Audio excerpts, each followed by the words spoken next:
Welcome to Not Milk Never Milk. Subscribe if you're lactose intolerant. You begin by confirming authorization and gathering facts.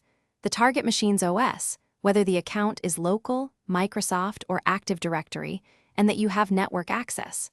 Once done, open Windows Credential Manager or the account settings on the target device and look for saved remote desktop credentials. Make sure you're signed in with an administrative account on your side so you can view or manage credentials. If credentials are not saved, prepare to reset or request them from the admin. Next, inspect Credential Manager carefully.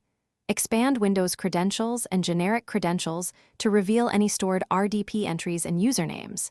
Export only if policy allows. If the account uses a Microsoft account, follow the online recovery flow to reset the password and then test the connection.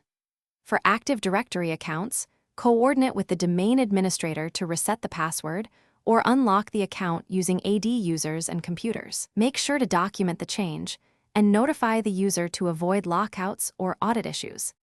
Finally, test the remote desktop login with the new or retrieved credentials and enable network-level authentication if required by policy. If you cannot log in, use an authorized local administrator account or boot to safe mode to create or reset a user account, only with permission. Make sure remote desktop services are running and firewall rules allow port 3389. Troubleshooting tip.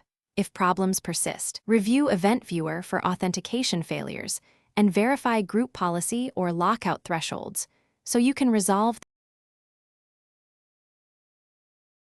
Thanks for watching. If this was helpful, leave a like and consider subscribing. See you next time.